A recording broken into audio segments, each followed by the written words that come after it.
and welcome to the Pink Movement podcast with your host, Christy Collier. Each episode, you'll hear from some awesome people in and around the breast cancer world, sharing their wisdom on all things health and well-being. You'll hear simple information, practical advice, and useful tips to help you stress less, move more, and feel better. Please note that this podcast contains general information only and should not be treated as medical advice. Hi everyone, Christy Collier here, and thanks for joining me for episode 16 of the Pink Movement podcast. Just letting you know that this episode will be the last one this year for 2017. I'm going to take a very short break from producing the podcasts over the Christmas and New Year's period. I'm planning the first episode of 2018 to be live and available on January 10th. So pencil that date in your diaries, and I'm wishing you all a very Merry Christmas and New Year's. Now, today's episode is all about the unsung heroes of a breast cancer support team, breast care nurses, and how they can help you get through breast cancer. I would describe breast care nurses as the glue that holds everything together, providing information, support, and advice when you need it most. While the rest of our medical team is focusing on treating the cancer, the breast care nurses are focusing on caring for us, their patients. And they do a bloody amazing job of it. They take time to understand who you are outside of breast cancer and then how having breast cancer will impact your life. You can ask them anything and they'll do their best to answer. And if they don't know, they'll find out. Basically, they do their best to just make it work for you with as little impact as possible. And if you didn't know already, breast care nurse services are completely free. In this episode, I'm chatting with Kerry Patford, a breast care nurse from the McGraw Foundation, who shares some incredible stories and really articulates all the things a breast care nurse does and can do for you. It clearly takes a special person to be a breast care nurse, and it's a challenging role, but can also be very rewarding. I hope you enjoy learning all about breast care nurses and the wonderful work that they do. And if you're not already, make sure that you're working with yours to make your life just a little bit easier. McGrath breast care nurse Kerry Patford has positively impacted the lives of thousands of women affected by breast cancer. Kerry connects with patients and their families, providing them with vital support, information and care to assist them through what is one of the most difficult periods of their lives. Kerry is passionate about her role and proud to be part of the McGraw Foundation, which she's been involved in since 2009. Here to talk to us today about the wonderful work that breast care nurses do and can offer you, please welcome to the podcast, Kerry Patford. Thanks, Christy. I feel like a long-term listener and first-time caller. Thanks for having me. No, pleasure. Thank you for joining us today. I suppose, Kerry, we might kick things off with just learning a little bit about you and your background, and I suppose how you came to become a breast care nurse. Okay, great. So my background is I did my nursing training in Rockhampton Base Hospital in the late 1980s. I was one of the last groups to go through hospital-based training, and for that I will be eternally grateful. I just feel like gave me a really great foundation to base my nursing career on. So that gives you a little bit of an insight to my age. I've been nursing for nearly 30 years. And so I've always lived in regional and rural Australia and sort of based my nursing career around small communities and working in real family environments, I guess. And when I was on maternity leave, a friend of mine was diagnosed with breast cancer, and it really sort of piqued my interest of the whole breast cancer education. I have a very strong family history of breast cancer, so that has always been, sort of almost a subliminal interest. And so while I was on maternity leave, I investigated the breast care nurse course, and I did that, and the rest is history. I've been a breast care nurse since 2002, and thankfully joined the McGraw Foundation in 2009. In my breast care nurse career, I've established 3 separate services across regional Victoria.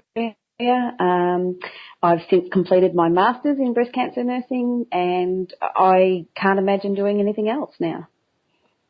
Wow. Tell me about the education that's behind a breast care nurse, because I suppose, just to help us understand, you'd go and get your nursing qualification initially, and then it's obviously additional education and qualifications to become a breast care nurse, and you've obviously then gone on and done a master's as well. Well, that's right, and it certainly has changed. The initial breast care nursing training started in 1999 through Cancer Council Victoria, and that was just initially a 3-month course, post-nursing degree. So, of course, all breast care nurses go and initially do their breast care do their registration, their initial, Bachelor of Nursing. And then they, after a couple of years, and generally we do prescribe that nurses do 2 or 3 years of surgical or oncology nursing before they go and enrol into their breast care nurse certificate. So the breast care nurse training is basically, so we study in depth breast cancer, not only the development of breast cancer, but the different types of breast cancer. And as your listeners will know, you're comparing apples and oranges. There is so many subtypes of breast cancer. There's no 2 that are the same. So we study the breast cancer types, the breast cancer treatments, including surgery, radiation and chemotherapy, and of course the endocrine treatments. And really importantly, we study the psychosocial effects of all of these treatments and so what strategies we can implement to lessen the effects of these treatments. That's very interesting. Now, what about ongoing education? How does that work for breast care nurses? Well, there is, in Australia, we're really, really lucky that we have a really great network of cancer nurses. There's a Cancer Nurse Society of Australia, and they're very proactive in making sure that we have up-to-date education, and they hold conferences every year. Within the McGraw Foundation itself, there is a lot of support in attending these conferences, and also there is elements of online education that is available. And because we have a large group of nurses, we're able to mentor as well, so that newer nurses that are coming through, that we can mentor them and show them resources and little tips on sort of how to improve your services, yeah. Okay. And I suppose thinking about once you move into becoming a breast care nurse, is it something that most nurses generally stay in then for the duration of their career?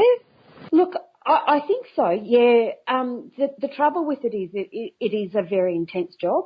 And of course. Are notoriously not very good at looking after themselves. We tend to take on a lot.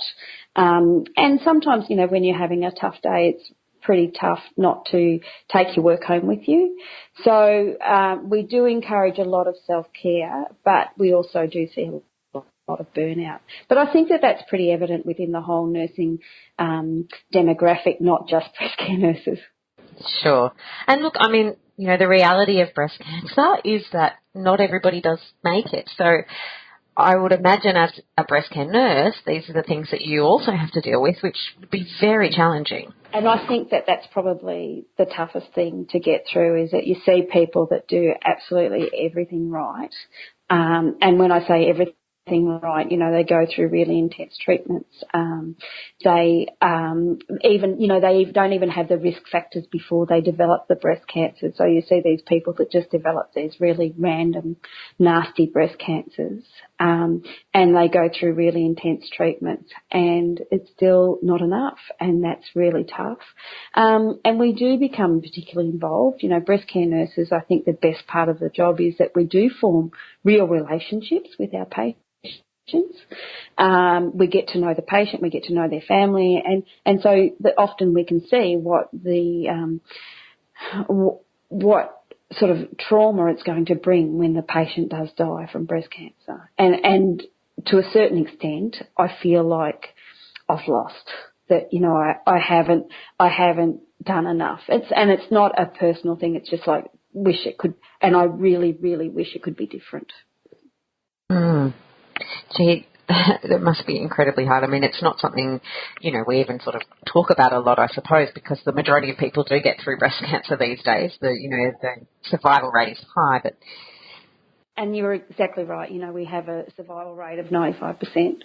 Close to, but we still have that 5%. And I find it particularly tough when the patient is younger and there are children involved, because you can see when they lose their parent that their lives are going to be incredibly different. And for me, that's probably the toughest part of the job, yeah. Something you mentioned just before was we form real relationships with our patients. And I suppose to share with you a bit of my experience, I've had my breast cancer since 2012 when I was diagnosed. And we have formed the most incredible relationship over the past 5 years where, you know, I've had 2 different partners and she knows both of them. I've had a baby girl. She now knows her. You know, I pop in and see her and say hello. She remembers everything, of course, about my breast cancer and everything to do with that, but also knows about me personally and my life and will ask about me.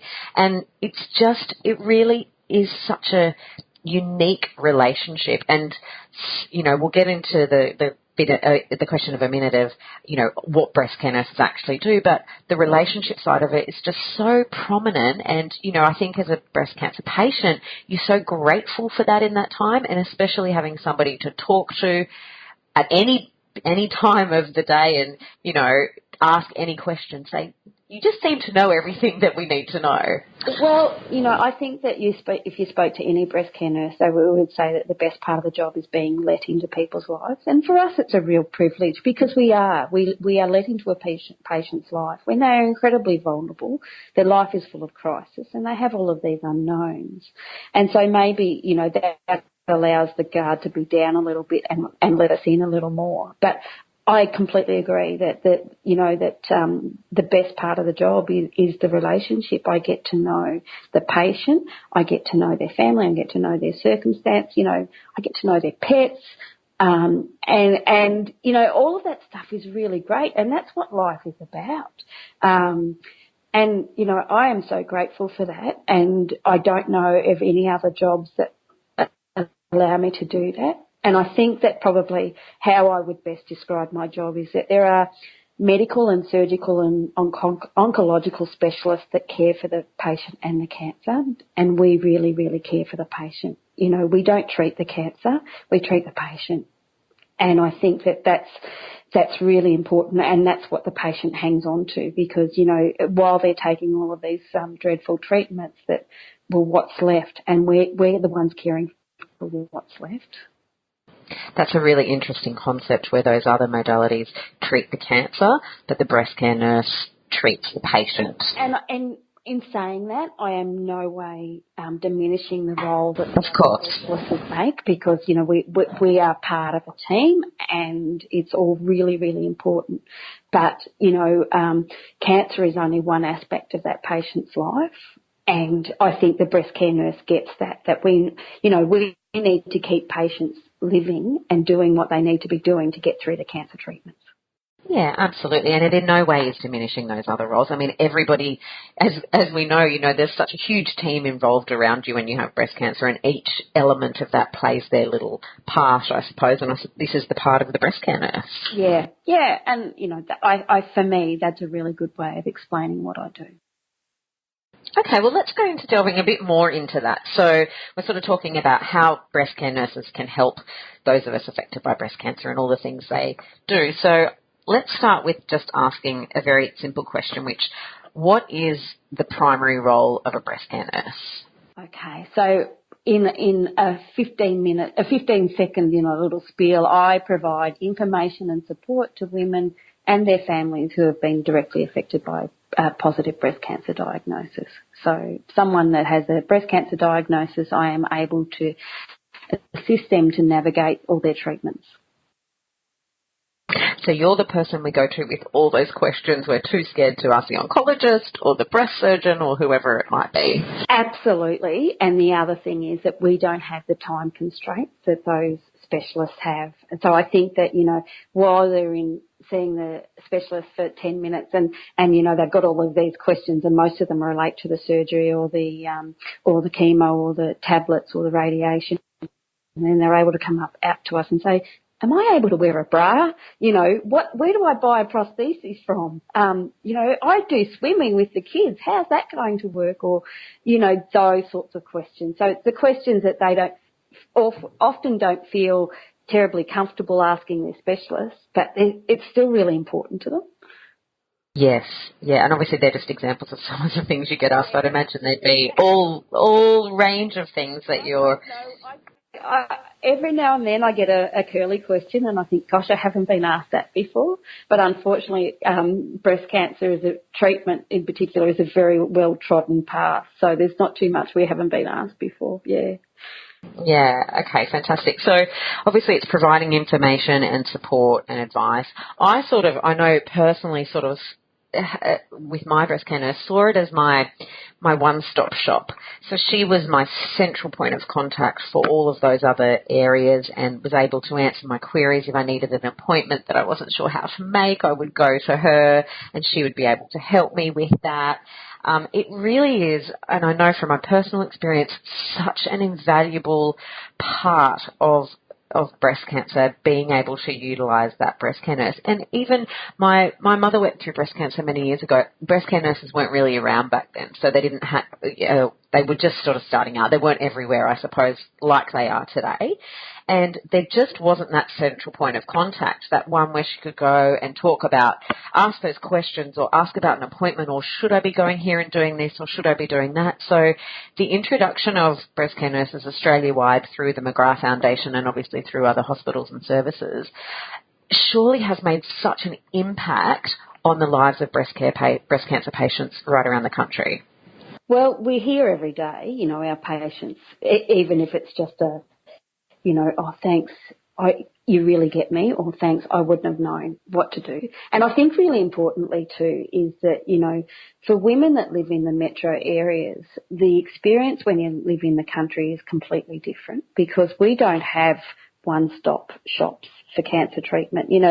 The people that live in the small towns will often have to go to 3 or 4 different medical centres to get their care. And so a really big part of our role is making sure that patients are able to get to their treatments when and where they are needed. So a lot of our time is spent in care coordination, organising transport, making sure that the appointments, if they're going to a town, making sure that they can fit as many of those appointments that they need, whether that, it's for radiation or whether it's for chemo or whether it's for bone scans, to make sure that they're all on the same day so that, the interruption is as little as possible. So that's a really, really big important part of our role. So the care coordination is really important. Yeah, so especially, as you say, for the rural and remote ladies that are out there and people that are out there, it is very different. I've been in a metropolitan area where all of my treatment happened in one hospital, and even that was challenging for me, so I can't even imagine what it would be like being in those rural and remote areas, having to travel hours on end to go to radiation therapy every day, or however that might work logistically for them. It would be very, very difficult. It just turns someone's life upside down. It really does. If you have to tell a young mum that they have to travel for 2 hours each way to have their radiation, and the radiation's only going to take them 20 minutes, so you've got the cost involved, you've got the childcare, and we are very lucky in Australia that we've got a universally funded medical system, but still there are out-of-pocket expenses. It's very expensive. And then in the rural areas, the wife or the husband, if they're diagnosed with breast cancer, they're a partnership, that's running the farm, so we're essentially taking their best worker away. There's all of these considerations that we have to sort of put into the cancer care, and I think that that's really important that the breast care nurse can identify that, that they they've got this care that's been prescribed to them by a specialist, and then it's a breast care nurse's role to make sure that that care fits in with what they need to be doing. So you have to essentially be on top of all elements of a person's life when they come to you. Pretty much. So, when they come to us, one of the first things I say to my patients is, look, tell me your story. And I think that that's a really great way of getting from the patient what's really important to them. So they'll say to me, I'm a mum, or I'm a chicken farmer, or, anything. And then you hear, I've got breast cancer. And so then you think, well, how's the breast cancer diagnosis going to impact everything that you've just told me? And how are we going to make that work? I had an artist lady that did a lot of painting, and she said to me, what am I going to do? I can't work while I'm having my radiation. And we organised for her to have some accommodation where she could take all of her art supplies. So outside of her treatment, she could paint. And that was really important to her because it meant that during her time of treatment, her treatment wasn't defining her. She was still able to do what she really loved. Yeah, that seems such a simple thing but so impactful. Absolutely, and it made a real difference to her. And she said, "Oh, thank you." And one of the words she said, "I remember you saying to me, I made it work for me," and it did. It was making a really bad experience the best it could be, and that's not taking it flippantly. We're not going to say that it's fun, but we're making it the best it can be, and we're also making sure that the impact of it all is as little as it can be, and. One of the things that I'm really, really passionate about is making sure that breast cancer is just a small part of that person's life. It doesn't define who they are. It doesn't define their future or their past. And it shouldn't define them. It's one aspect, and we don't see people that are, diabetic, claiming to be diabetes survivors, and all of those things. And I'm not trying to minimise the impact of it either, but I think that it's one aspect of a person's life. Yeah, I mean, you've been involved as a breast care nurse now since 2002, so going on 15 years. Yeah. How many patients do you reckon you've seen in that 15 years? I don't even know. I see as many as 12 people a day. But, I have no idea. Yeah, thousands. And, yeah, there's some that I saw when I first started in 2002 that I still see. And it's not, I don't see them on a medical way. I could see them in the supermarket or I'll get a phone call and they'll say my granddaughter's pregnant, and I think that that's lovely that they think of me enough to ring me and tell me. I couldn't tell you how many I've seen. Thousands. Yeah. What about, is there any one or two in particular that sort of stand out in your mind that you've had a particularly strong relationship with, where I suppose what you've been able to provide to them, had a real impact in helping them through breast cancer? I think, look, there's been a few, but one that really sticks with me, I had a young mum that I was looking after in Benalla, and she was a great girl, and she was my age, and, she was really struggling as far as, getting her life back. And I was doing a run in Wangaratta, and I try to run as much as I can just so that I can eat cake more than anything. I was doing this run, and while I was doing it, I sort of turned around and I was heading back, and I had this young girl waving at me, and I thought, oh, I don't know who she is, and I just waved, and I got to the finish line, and then she came up to me, she took her hat off, and it was this young mum that I'd been looking after, and I was with my son, and she said to my son, your mum is awesome, and it just broke my heart. I just thought, I'm so pleased that I was able to help this girl run for a start, that she's well enough to run, and that she said it in front of my son who, I've got a teenage son, or two teenage sons, but, who both think their mum's pretty daggy. Yes. For 30 seconds, they got to see that someone else thought that I was okay. Yeah, so that was really, really touching to me. It must be, I have no sometimes that it's a very challenging role, but gee, there must be some rewarding moments in it for you as well. Oh gosh, every day. Oh, you wouldn't do it if there wasn't. You wouldn't do it if it wasn't. Yeah.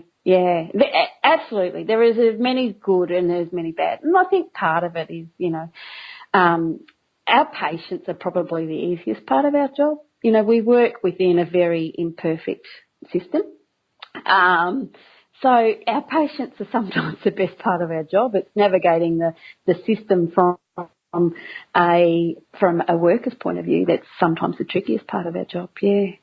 I never, my patients take priority. All the other stuff can wait. Yeah, absolutely. So you're saying seeing up to 12 people in a day, your days must be very, very full. They are, but they're also full of good stuff as well. So some of those visits might only take 10 minutes. Some of those visits might take an hour or an hour and a half. Some of those visits might take 4 hours. I've often had to, accompany patients to chemo because they thought that they wouldn't be able to get through without me holding their hand and those sorts of things. And so, some days are fuller than others. There's some days that are hectic, and then in the middle you fit in your multidisciplinary team meetings and your training and, your evacuation drills that we all do and, all of those things. Yeah. And I'm really lucky. I live and work in a beautiful part of the world. So if I have to drive an hour or an hour and a half to see a patient, I'm driving through some of the most beautiful country in the world. So, it's not all bad. Lucky you. Yeah. I see people in Sydney and they talk about their beautiful harbour, but I've honestly got nothing on North East Victoria. It's just I beg to differ. I'm in Sydney. I think our harbour is superior. So look, when we're talking about breast care nurses and what they can offer our listeners who are, those either going through treatment or, just being diagnosed or even maybe post-treatment, there's so much, and actually a breast care nurse is relevant in all of those periods of time. So there's the information that you can provide. There's the support in so many areas. There's the advice that you can give. There's the care coordination and the assistance, with appointments and planning. And then there's just general, I would sort of say companionship that you can provide during that time as well. There's so much, and I just think if, for any of our listeners, most probably will have a breast care nurse assigned to them. Make sure you're utilising them to their full capacity because there is so much they can do for you. And from my experience, and obviously hearing you speak as well, Kerry, they're wonderful caring people who've, taken on a job which is a very challenging role, but they do it with such enthusiasm and warmth that they're there for you, for us. So just really make the most of them. Absolutely. And really importantly too, we know that cancer can be really expensive. Breast care nurse services are free, and that's really, really important. And the other thing is that you generally don't need a referral. You just need a phone number for a breast care nurse. You don't need to be referred. You can refer yourself. And so it's as easy as that. We don't need, letters or forms or anything other than that. We just need a phone call, and we'll follow the rest up. Okay, so how does that work? I know in Metropolitan Sydney I was assigned a breast care nurse just in the hospital here that I attend. So I would assume, I think most women that go through that hospital, it would be the same process. For those in those regional and remote areas, how does that work? And obviously that's where the McGraw Foundation comes in as well. Right. There's a couple of ways that you can access, and generally the McGrath breast care nurses are associated with a area health service, so you can go through them that way. If you are unfortunate enough not to get to refer to a breast care nurse, if you look at the breast care nurse directory or go to the McGrath website, you are able to find a map and click that map and you'll find your nearest breast care nurse there. And on that directory, there is the contact details for that breast care nurse. Fantastic. So no matter what, they can, at the very least, if you haven't been assigned one already, go to the directory on the McGraw Foundation website and find your nearest one. And just get in contact with them, and even if they're not the right one, they'll probably put you in touch with another one and so on. Yeah, absolutely. We're a pretty close working network, and so if it's not the area that we cover, then we can certainly help you find one that does cover that area. And it does, people still fall through the cracks, and particularly within the in the rural areas because they'll be going to treatment in 2 or 3 different places, and so they think, oh no, I won't access a breast care nurse here because I'm not going to be here for very long. But it makes everything easier if they actually do. And we can be that conduit for that information, and we can make their lives much easier. Okay. And I suppose I just wanted to touch a little bit on the McGraw Foundation and the work that they're doing, which is just phenomenal, which is essentially, in a nutshell, sourcing and providing funding to ensure all women who go through breast cancer have a breast care nurse. You've been involved with them since 2009. Just tell us a little bit about the McGraw Foundation. So the McGraw Foundation was established by Glenn and Jane McGraw with the help of Tracy Bevan, and Tracy Bevan's still very much involved in the day-to-day running, and Glenn's on the board. And Jane was diagnosed with breast cancer, obviously, and then she didn't have access to a breast care nurse until her secondary breast cancer made an appearance, and it was then that she was referred to a breast care nurse, and she couldn't believe how much of a difference it made that she had that companion. She was able to form a relationship, and she was also able to share with her breast care nurse, her thoughts and feelings of things that she didn't want to trouble, her nearest and dearest with. And so from that, they could see that there was what a difference the breast care nurse made. And so the foundation went about growing at a ridiculously amazing rate. And so in 2009, and before 2009, they established a charity, and they set up I think there was 6 breast care nurses around Australia, and then they sought federal funding and they got it. And so in 2009, we sort of launched with 44 breast care nurses, and it's just been growing and growing and growing. And so now we've got 118 breast care nurses that are located around Australia, and really excitingly, we're getting the rural areas covered, but you're seeing us more and more within the metro areas, and we're also specialising in metastatic breast care nurses as well. So that's really important to make sure that those women that are living with metastatic disease are supported. It's an amazing story and such an incredible foundation and work organisation that is just doing incredible things and just having such an impact on the lives of so many of those affected by breast cancer, and it's so pleasing to see. And, it's really lovely to be a part of such a supportive organisation. It's very much a family feel, and it's terrific to have a group of people that are all about the same goal, and so it's just fantastic. It feels like a family, and everyone's, treated incredibly well. So I feel incredibly lucky to be a part of it. Oh, that's so lovely. And I think I should probably take this opportunity to say thank you to yourself and to all the breast care nurses out there around the country that are doing this amazing work and helping myself and all the others that are going through and have been through breast cancer in our breast cancer journeys and travels and helping us along the way. It is such incredible work, and it is, although I know you get a few thanks here and there, I'm sure it's often thankless work, and it really deserves, so much praise and recognition. So I would just like to take this opportunity to say thank you to you and all the nurses out there. So thank you for all the work that you do. Thank you, Christy, for recognising us, and you are most welcome, and I can't imagine doing anything else for a job. Oh, it's lovely.